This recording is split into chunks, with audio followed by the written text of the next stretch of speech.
Eclesiastes capítulo 4, nós vamos retomar um pouco do que lemos semana passada e vamos encerrar o capítulo 4 hoje. Nós vamos ler a partir do versículo 4. Eclesiastes capítulo 4, versículos 4 a 16. E nós, como de costume já temos aqui, nós vamos orar mais uma vez. Obrigado, ó Deus, em nome de Jesus, por esses cânticos maravilhosos. Obrigado, Deus, pelas ofertas, como já foi orado aqui, pelos dízimos. Que o Senhor não deixe, ó Pai, nunca faltar nada ao seu povo e que possamos ser bênção, ó Pai, para aqueles que porventura estão passando por necessidades, ó Deus. Obrigado pelas crianças, obrigado, ó Pai, pela Tua palavra, em nome de Jesus. Amém.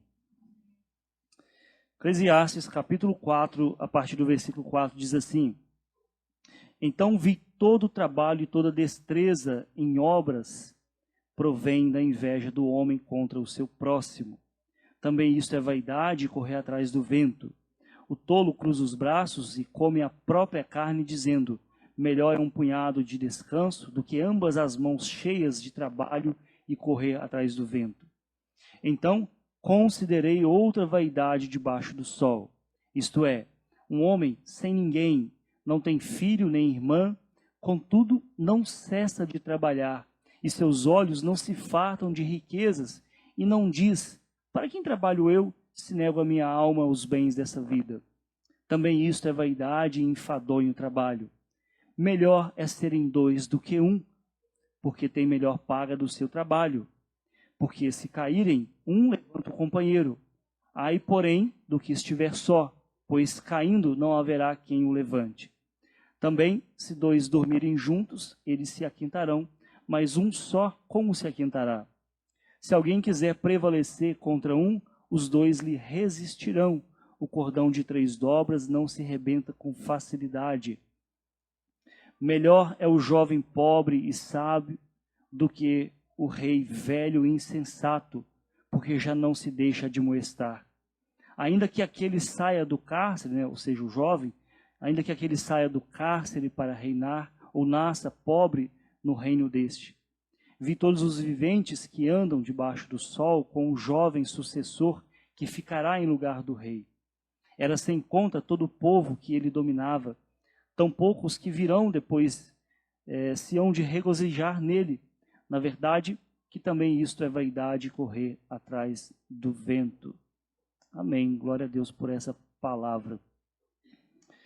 Meus irmãos, não é exagero da minha parte eu dizer que nós, semana passada eu falei que nós vivemos num mundo onde os fracos não têm vez, falando daquele filme ruim que eu comentei.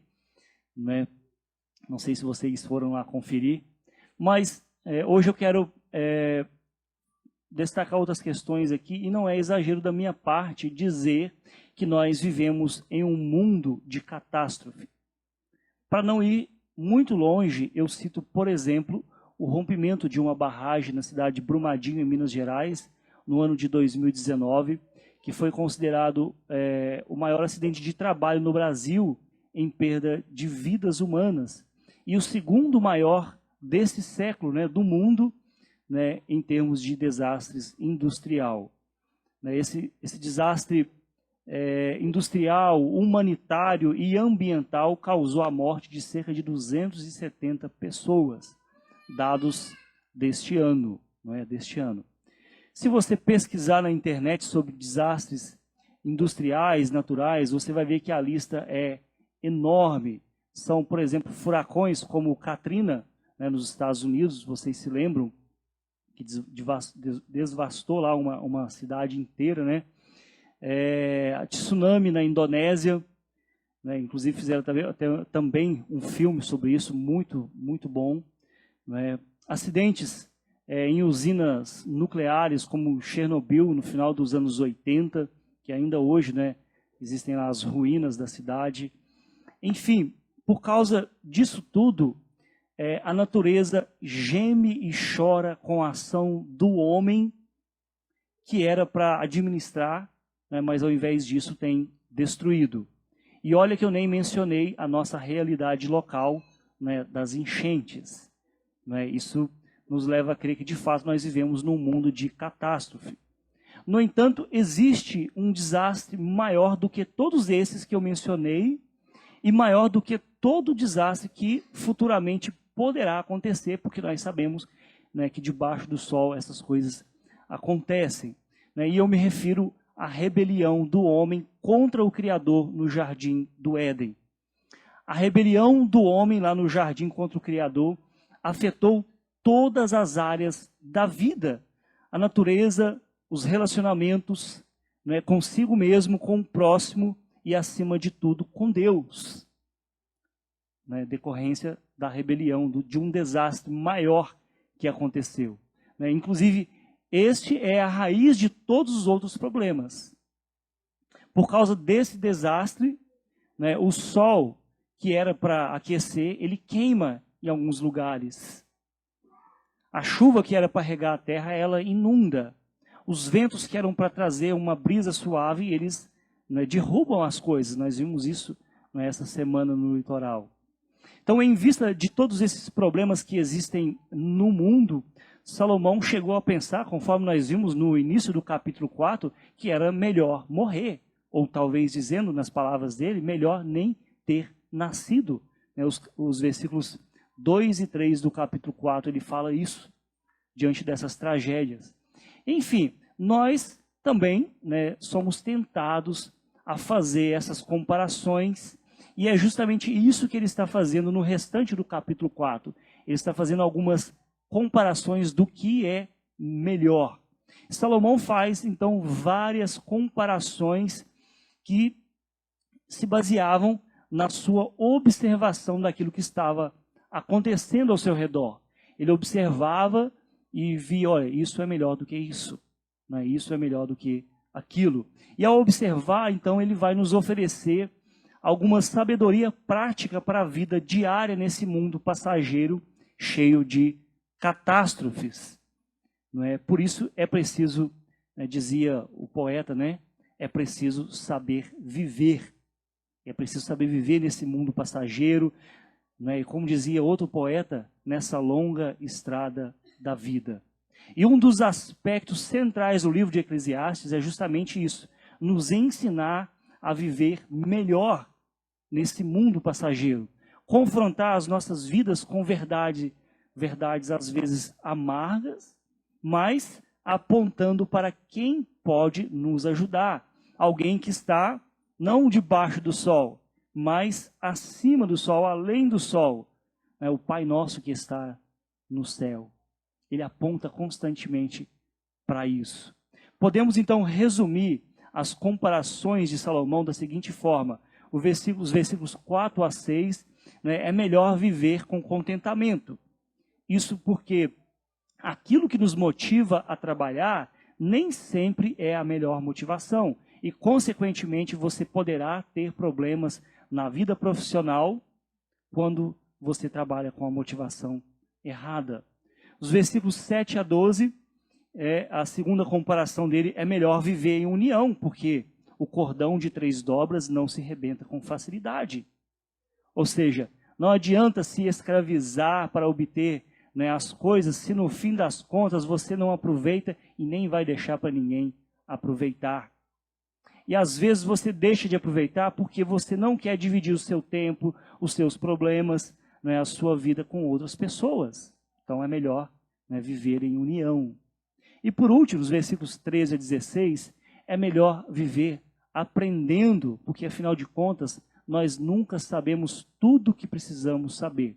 Mesmo se você tiver 50, 60, 70, 80, 90, né, anos vividos, fora os outros que você ainda tem para viver. Seja 15, né, ou mais 50, 60 também. Né? Pois bem, diante então dos estragos que o pecado causou, como que nós podemos amenizar as nossas vidas, né, a dor que nós enfrentamos, enquanto nós esperamos a solução definitiva para esse estrago que nós causamos com a nossa rebelião lá no Éden? Como podemos viver melhor? Como podemos viver melhor nesse mundo? Se a gente fosse responder assim de forma bem simples, poderíamos dizer: viver para a glória de Deus. sintetizava tudo. A gente poderia partir aqui para a ceia, não é? Mas eu vou ter que explicar um pouco mais com base nesse texto que nós estamos lendo aqui hoje, né? Então, como podemos viver melhor nesse mundo afetado pelo pecado? Esse mundo, podemos dizer, estragado. O mundo está estragado.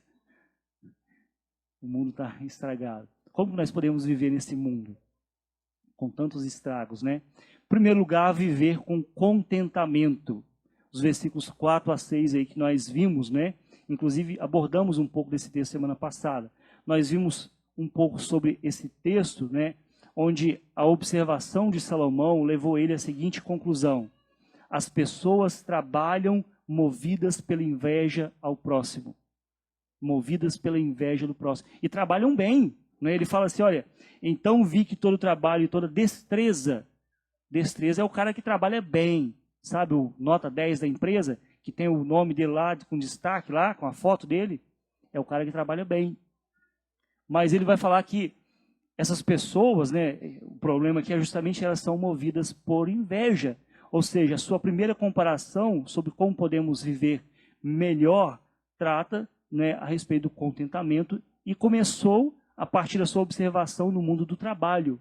Então vi que todo trabalho e toda destreza em obras provém da inveja do homem contra o seu próximo. Nós já vimos que o trabalho é uma dádiva de Deus, uma bênção. No capítulo 2 ele fala sobre isso. Mas assim como todas as outras bênçãos de Deus, o trabalho também pode ser distorcido pelo pecado. E aqui o pregador, né, Salomão, ele ressalta que grande parte então do nosso trabalho é motivado pela inveja, pelo desejo pecaminoso de obter as coisas, às vezes inclusive passando por cima dos outros, às vezes passando por cima dos nossos valores, por cima inclusive daquilo que nós cremos. A inveja, então, meus irmãos, não pode ser a motivação de nossos trabalhos. Do contrário, você vai chegar à conclusão do tolo de que é melhor não trabalhar. Né? O tolo aqui no versículo 5, tolo cruza os braços e come a própria carne.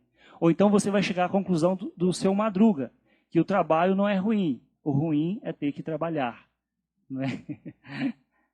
Pérolas do seu Madruga. Não é? Mas, né, a inveja ela é explorada pelo mercado, né, quase que como uma arma na nossa cabeça, né, dizendo que nós não seremos felizes se nós não tivermos aquilo que os outros têm, o nosso amigo, o nosso vizinho, o nosso irmão. Você não vai ser feliz enquanto você não tiver aquilo que seu amigo, o seu irmão, o seu vizinho tiver. Enfim, há muitas coisas que somos tentados a invejar. A aparência de alguém, nesse caso, eu não tenho problema com isso, vocês não vão invejar a minha, né? As suas habilidades, né, a sua condição de vida, né, existem muitas coisas que nós somos tentados a invejar. Né? Às vezes o emprego, às vezes as notas de outro colega na escola, poxa vida, só nota 10. Não é? Você vai ser tentado, né, inúmeras vezes, em diversos aspectos, a invejar, né, o seu amigo, o seu vizinho, o seu irmão. Mas de todas as coisas que somos tentados a invejar, normalmente os bens estão no topo da lista. Os bens do vizinho, do amigo, do irmão, normalmente eles estão no topo da lista. Basta você ler os 10 mandamentos, né, que nós estamos trabalhando com os adolescentes. Espero que já tenha dado resultado em casa, né, porque nós já falamos sobre honrar pai e mãe, não é, adolescentes? Né? Observe os 10 mandamentos e você vai ver que as coisas que nós não devemos cobiçar, a grande maioria, são coisas que o dinheiro pode comprar. Olha o que diz Êxodo, capítulo 20, versículo 17. Não cobiçarás a casa do teu próximo, não cobiçarás a mulher do teu próximo, nem o seu servo, nem a sua serva, nem o seu boi, nem o seu jumento, nem coisa alguma que pertença ao seu próximo. Então, os bens normalmente são aquilo que nós somos mais tentados a invejar do nosso amigo, vizinho, irmão, né, quem quer que seja. Né? E nós fazemos o quê? Nós trabalhamos muito para ganhar dinheiro, para comprar as coisas, ou às vezes usamos o cartão de crédito, né, para nos entreter com aquilo que hoje é chamado de a terapia do varejo. A terapia do varejo. Eu estou na bad aqui, eu vou comprar, eu vou gastar, né? E depois arrumo um problema maior ainda, né? Porque se conseguimos, essa é a ideia, se conseguimos tudo aquilo que nós cobiçamos, outra pessoa vai nos invejar. Já não seremos mais que invejaremos, mas outra pessoa vai nos invejar. E o ciclo vai se perpetuando, o ciclo continua. Ou seja, o mundo está cheio de pessoas, vizinhos, amigos, irmãos, tentando superar os outros por falta de contentamento. Por falta de contentamento. Isso, inclusive, me faz lembrar as palavras do apóstolo Paulo ao jovem pastor Timóteo, quando ele diz assim, né? De fato, grande fonte de lucro é a piedade com contentamento, porque nada temos trazido para este mundo, nem coisa alguma podemos levar dele. Né? Um sábio já disse que caixão não tem gaveta, e falou com muita propriedade. Tendo sustento e com que nos vestir, sejamos contentes. Por quê? Os que querem ficar ricos caem em tentação e em ciladas, e em muitas concupiscências insensatas e perniciosas, as quais afogam os homens na ruína e perdição. Enfim, viver perto uns dos outros nos faz, às vezes, desejar, né, o que os outros têm, porque nas nossas mentes nós pensamos que os outros são felizes por causa daquilo que eles têm, quando na verdade o acúmulo excessivo de bens pode ser, né, o resultado da insatisfação da pessoa. Portanto, já vimos que a motivação, né, errada não pode nos levar a abandonar o trabalho, né, como pensa o tolo que cruza os braços. Porém, né, nós também, né, isso não é motivo para nos isolarmos. Eu vou me isolar para eu não correr o risco de invejar aquilo que as outras pessoas têm. Esse é o nosso segundo ponto aqui. Como nós podemos viver melhor? Vivendo em união, os versículos 7 a 12. Porque nos versículos 7 a 12, nós temos aqui a história de um homem que ilustra a nossa tentativa de viver no isolamento. Talvez para não pecar por inveja, quem sabe? Já que eu invejo tudo que os outros têm, então eu vou para o isolamento. Ou simplesmente pelo egoísmo. Mas Deus, meus irmãos, Ele nos criou como seres sociais. Seres que precisam se relacionar. Nós não somos ilhas isoladas do restante do mundo. Então, se a primeira parte nos fala da inveja, nessa segunda parte nós temos aqui a avareza e o egoísmo. Porque o cara aqui, ele trabalha sem parar, mas não tem ninguém para dividir. O texto diz assim, versículos, né, 7 a 12. Então considerei outra vaidade debaixo do sol, isto é, um homem sem ninguém, não tem filho nem irmã, contudo não cessa de trabalhar, e seus olhos não se fartam de riquezas. E não diz, para quem trabalho eu, se nego a minha alma os bens dessa vida, ou seja, trabalha muito e nem aproveita. Também isto é vaidade e enfadonho o trabalho. Melhor é serem dois do que um, porque tem melhor paga do seu trabalho. O que é melhor então? O próprio texto diz, melhor é serem dois, ou seja, melhor é viver em união. Ainda que isso possa trazer uma série de problemas, de conflitos, inclusive revelar os nossos pecados. Porque quando nós vivemos juntos uns com os outros, nós temos conflitos, inclusive pelo fato de revelar as nossas imperfeições. O desastre da queda afetou os relacionamentos de tal maneira que algumas pessoas, por medo, preferem viver sozinhas.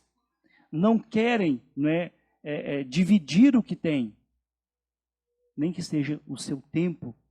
O que Salomão quer que vejamos aqui, então, é que você não foi feito para ficar sozinho.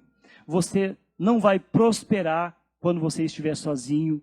Né? Você não está tão seguro quando está sozinho. Você não se sente tão confortável quanto está sozinho. Você não é tão feliz quanto está sozinho.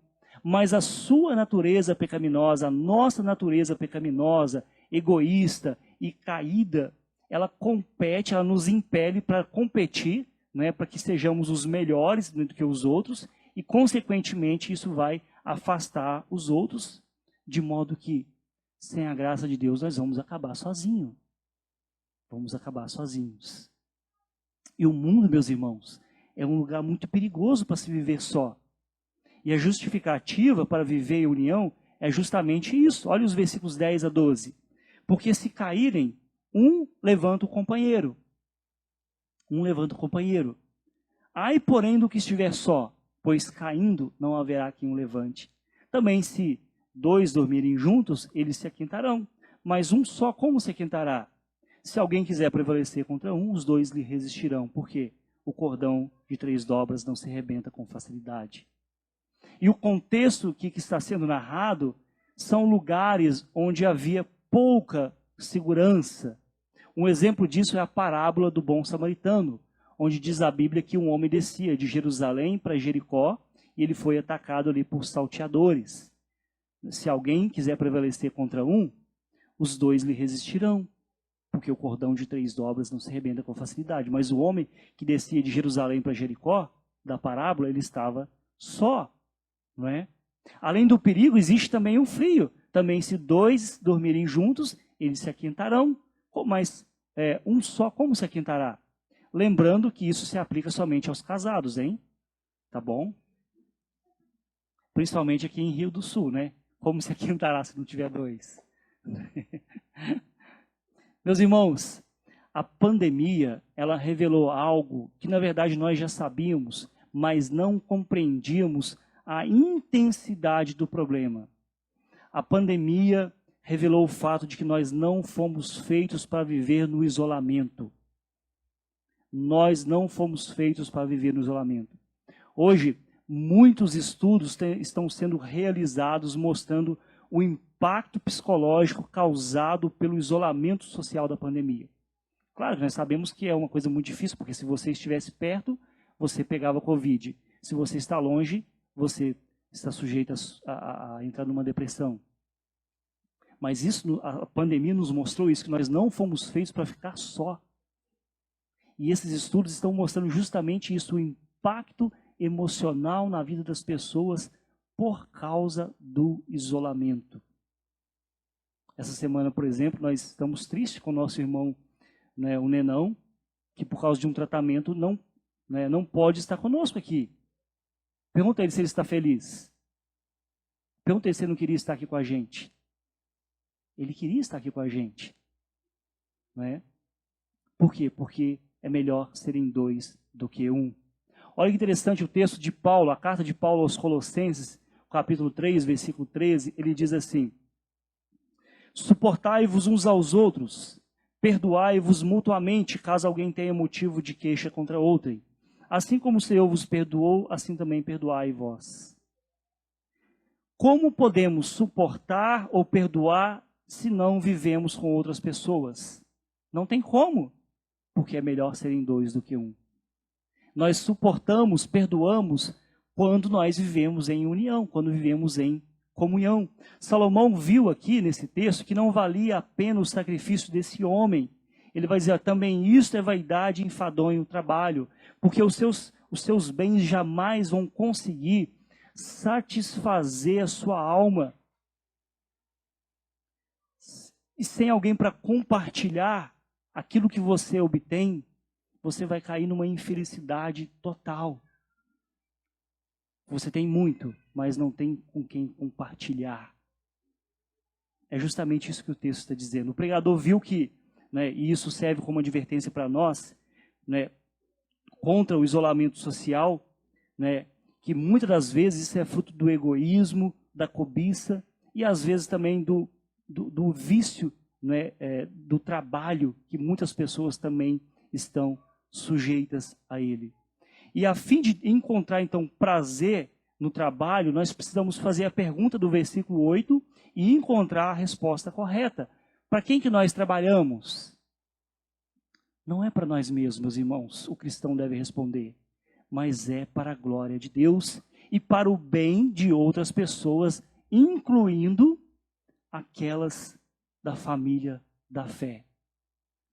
não é só para você, é para a glória de Deus e para o bem da comunidade da fé. O isolamento social leva as pessoas a pensarem que são autossuficientes. As pessoas, a pessoa vai chegar ali numa certa idade, meus irmãos, isso aí é muito triste, mas é uma realidade que já enfrentamos, né? Onde a pessoa ela construiu um patrimônio, ela consegue pagar bons médicos, ela consegue pagar bons cuidadores, ela consegue pagar uma casa de repouso, mas não adianta, ela não tem ninguém para visitá-la. Porque preferiu, durante a sua vida, viver no isolamento, afastada. É a figura desse homem aqui. Por isso que Salomão fala, é melhor serem dois do que um. É claro que, para compreender isso, nós precisamos, para compreender isso que nós estamos falando aqui, precisamos de um coração disposto a aprender. Precisamos de um coração disposto a aprender. Esse é o nosso último ponto aqui, respondendo a pergunta, como viver melhor? Viver com contentamento, viver em união e viver em aprendizado, constante aprendizado, meus irmãos. Nós nunca deixamos de aprender. É impressionante a capacidade do ser humano que ele tem para o aprendizado. Qualquer idade, quando a pessoa quer, ela aprende. Quando ela reconhece que não sabe tudo aquilo que ela precisa saber. É comum, associarmos a idade com o conhecimento, com a sabedoria, mas isso não é regra. O próprio texto vai nos dizer que, olha, o versículo 13, melhor é o jovem, pobre e sábio, do que o rei velho e insensato, que já não se deixa de admoestar. O problema aqui não é o rei ser velho, mas é ele ser insensato e não se deixar de admoestar. Achar que sabe tudo, achar que não há espaço mais para aprender, para conhecimento. Mas nós aprendemos, meus irmãos, constantemente. Às vezes eu fico impressionado como eu aprendo com as pessoas no dia a dia com vocês, relacionando com vocês, conversas sobre a Bíblia, conversas sobre a igreja, sobre a cidade, sobre viagens, coisas engraçadas, coisas interessantes, as viagens do Teco, mas a Ângela, né? A viagem do Roberto hoje, né? Lá para não sei aonde, no norte, quantos dias, né? Como eu aprendo conversando com o seu Osmar sobre hortaliça, quando eu vou lá, e ainda saio com a sacola cheia, né? Como eu aprendo com vocês, e nós devemos estar dispostos a aprender mais e mais, constantemente, meus irmãos. Por quê? Ninguém sabe tanto que não possa aprender um pouco mais. E ninguém sabe tão pouco que não possa ensinar alguma coisa. Ninguém sabe tanto que não possa aprender um pouco mais. E ninguém sabe tão pouco que não possa ensinar alguma coisa. Esses adolescentes, por exemplo, estão me ensinando a jogar ping-pong. Eles me dão um show. Acho que estão melhorando, não estou? Que bom, né? Então, meus irmãos, os estudiosos, eles dizem que possivelmente, ao contar essa história aqui, né, de um rei já de idade, um rei velho e um jovem, possivelmente, esse jovem que estava no cárcere, possivelmente Salomão estivesse se referindo a José do Egito, que passou por uma situação semelhante. Esteve no cárcere, mas saiu para um lugar de honra. E, de fato, José foi considerado um jovem muito sábio, porque ele mesmo entendia que a sua sabedoria, o seu conhecimento, vinha de Deus e não dele mesmo. Depois dê uma pesquisada na vida de José, vocês vão se impressionar. Mas existe outra lição aqui que nós não podemos ignorar nesse texto. De todos os contrastes aqui entre os dois, entre a juventude e a idade avançada, a pobreza, a riqueza, a sabedoria versus a tolice, o mais importante é a sua atitude em relação aos conselhos. Porque olha o que diz o versículo 13, o rei velho, ele já não se deixava admoestar pela sua insensatez. A Bíblia, meus irmãos, ela nos fala sobre Jesus desde criança. Lucas capítulo 2, versículo 52, ele crescia em sabedoria, em estatura e graça diante de Deus e dos homens. Essa é a atitude do nosso Senhor Jesus. Porque Jesus estava disposto a ouvir os seus pais, a aprender um ofício com seus pais. Ele aprendeu, com José o ofício da carpintaria. Ele estava disposto a ouvir o seu Pai Celestial, seguir os seus conselhos, ainda que esses conselhos o levassem até a cruz para morrer pelos nossos pecados, mas ele estava disposto a ouvir. E quando chegou a hora certa, o Pai o ressuscitou o nosso Senhor Jesus. Dessa forma, o homem nascido na pobreza como Jesus, na periferia, excluído de todos, na obscuridade, ele foi exaltado a um trono da glória eterna, e agora ele é o nosso Rei, o qual nós seguimos. Olha que paralelo interessante. Melhor é o jovem pobre e sábio do que o rei velho e insensato, que já não se deixa de amoestar. Ainda que aquele saia do cárcere para reinar, como Jesus saiu do cárcere da morte, para reinar num trono de glória. E hoje ele vai nos conduzir nessa jornada da fé até a Jerusalém celestial. É melhor então ser quem? O jovem pobre, mas sábio, seguindo o exemplo de Jesus. Se formos sábios, de fato seguiremos o exemplo de Jesus e viveremos por sua graça. Pediremos a Deus que nos dê um coração aberto ao ensino, sem o qual jamais estaremos prontos para servir. Sem o qual nunca estaremos prontos para servir, se não tivermos um coração sábio, disposto a aprender. Ainda que você tenha 10, 20, 30, 40, 50, 60, 80, 96 anos, nós precisamos desse coração disposto a aprender. Ainda que você tenha inúmeros títulos, glória a Deus por isso, precisamos estar sempre aprendendo mais e mais aos pés do nosso Senhor Jesus. Porque melhor é o jovem sábio, versículo 3, como que a gente vai viver, Melhor serem dois do que um, melhor é um punhado de descanso do que ficar correndo, numa fadiga aí atrás de coisas. Finalizando então, como podemos viver melhor nesse mundo afetado pela catástrofe do pecado? Viver com contentamento, viver em união, viver dispostos a aprender, mesmo se já estivermos hoje mais cabelo brancos do que tínhamos ontem. Precisamos. E eu quero terminar aqui com uma frase que mexe muito comigo, porque ela fala da experiência da vida. Fala do perigo de passar pela vida sem viver, sem sentir o cheiro das coisas, sem sentir o gosto das coisas, sem apreciar as coisas.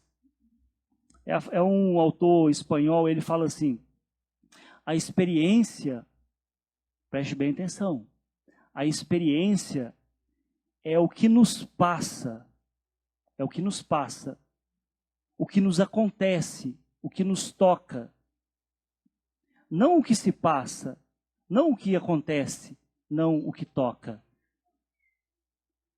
Por isso, às vezes, tem muitas pessoas com muita idade, mas com pouca experiência, porque não deixa as coisas passarem por elas. Só passa pela vida, sem deixar a vida passar por ela. Como então nós podemos viver melhor? Com contentamento, em união, dispostos a aprender. Nós vamos agora cantar ao Senhor um hino, enquanto nos preparamos para esse momento da ceia do Senhor.